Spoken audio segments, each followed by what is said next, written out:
Jadi sebab itu nak jadi raja piti, dia perlu menguasai ilmu menguruskan duit. Nak uruskan duit kena ada ilmu, mesti melalui pendidikan. Nak dapat pendidikan ini boleh macam-macam dalam negara kita ni. Ya, saya dipahamkan contohnya PNB disebut bahawa tidak ada hari yang tidak ada seminar. Setiap hari, 365 hari itu, setiap hari ada seminar memberi pendidikan kepada masyarakat bagaimana nak menguruskan keuangan. Jadi sebab itu tuan-tuan, saya boleh rangkumkan, raja piti ialah mereka yang mampu menguruskan kekayaannya untuk manfaat untuk dirinya, keluarganya dan masyarakatnya. Dia mampu kembangkan, ya, labur dan seterusnya dia boleh lindungi menerusi kaedah-kaedah pelindungan keuangan melalui takaful ikhlas contohnya. Dan itulah saya rasa sebagai intro terjemahan siapa sebenarnya Raja Pitih kita pada malam ini. Wallahu a'lam. Baik, terima kasih kepada Ustaz Wan. Maknanya apa? Bahawa bila kita rujuk Raja Pitih ni orang yang ada ilmu menguruskan keuangan itu sendiri. Bila Ustaz Wan sebut tadi PNB setiap hari ada seminar, dan saya difahamkan ini adalah penganjuran Minggu Amanah Saham Malaysia yang kali ke-15 sudah dianjurkan. Satu Malaysia dah pusing dan kembali semula ke negeri Kelantan untuk menganjurkan Minggu Amanah Saham Malaysia. Baik, dah terjawab soal Raja Pitih. Nombor 2 Ustaz Wan. Ya. Soalannya mudah. Gapo hamba pitih ni Ustaz? Sila Ustaz. Baik, terima kasih. Muslimin muslimat yang dirahmati Allah sekalian. Dari sudut perspektif saya pada malam ini, hamba pitih ni banyak, tapi saya berpandangan hamba pitih dari satu sudut begini.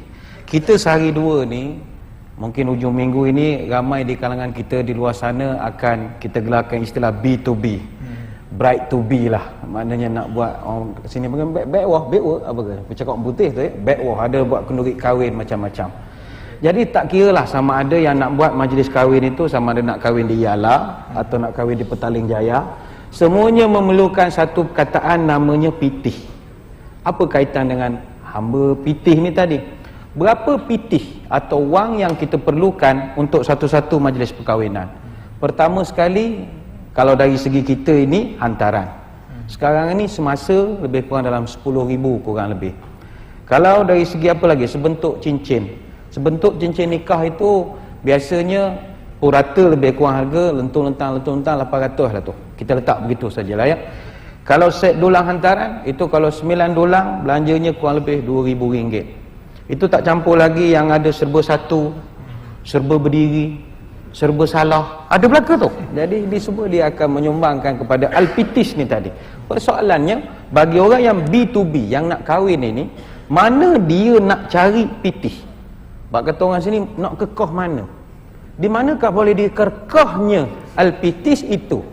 Mana nak cari? Kalau nak simpan, kalau kita buat perbincangan sedikit pada malam ni, kalau kita nak kumpul RM1,000 setahun, untuk nak kumpul 15,000 maknanya 15 tahun kita kena kumpul.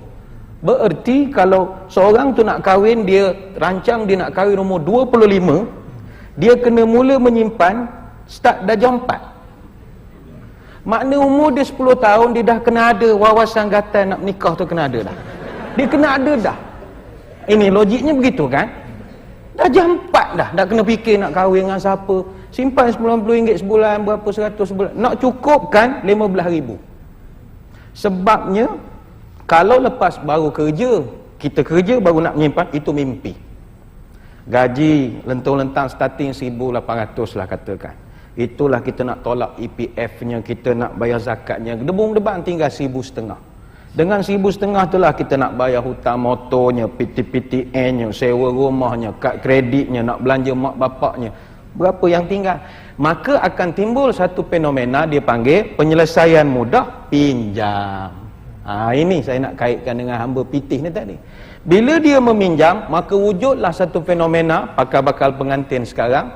Mereka bila nak kahwin, mereka pinjam. Lalu jadilah seperti istilahnya, raja cuma sehari, hamba 10 tahun. Ini hamba ni tadi. Ini raja sehari ni tadi. Sehari je jadi raja, 10 tahun jadi hamba bank. Ini tidak betul. Tak betul. Jadi hamba pitih. Katalah kita pinjam 30,000. Sekarang ni bayar tak boleh lebih 10 tahun saja dipahamkan. Gerbong deban sebulan RM334. Selama 10 tahun kita bayar balik 40,800. Maknanya sampai anak darjah 2, darjah 3, darjah 4 pun tak habis lagi membayar hutang nikahnya dahulu. Sebab itu kita punya masyarakat sekarang ni berada pada keadaan yang banyak rugi. Sebab kita tidak buat perancangan yang bagus. Sebab itu menerusi PNB dan pelbagai pihak, mereka nak beri pendidikan. Bagaimana kita boleh capai matlamat dengan cara tidak menjadi hamba kepada pitih. Sebab itu orang kita sekarang banyak rugi. Sesuai lah. Sebab itu orang kita kalau kahwin berkompang. Kompang ni dia punya bunyi pun macam tu juga. Tak untung, tak untung, tak untung, rugi, rugi, rugi, rugi. Tak untung, tak untung, rugi, rugi. Gedebok. Kan? Macam lebih kurang bunyi. Dia tak macam tabla India. India punya tabla, dia tak rugi.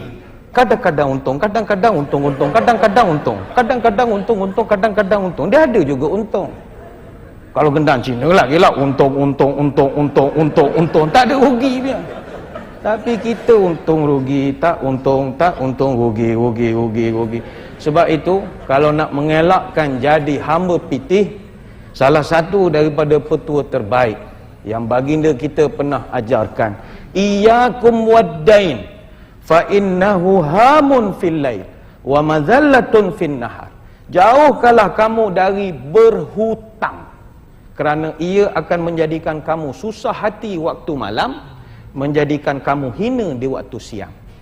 Kalau kena perancangan kewangan kita, saya kira kita tidak perlu menjadi hamba kepada pitih, tapi kita menjadi raja kepada pitih, insya-Allah. Wallahu a'lam. Alhamdulillah, saudara penonton sekalian, saya ingat sudah jelas lagi tersuluh tentang pendefinisian mukaddimah yang telah dibawa oleh kedua-dua ahli panel kita yang berbicara soal raja pitih, bagaimana kita nak menggunakan ilmu menguruskan keuangan, dan juga jangan jadi hamba pitih. Biar main gendang Cina, untung dengan pelaburan dan sebagainya. Baik, kembali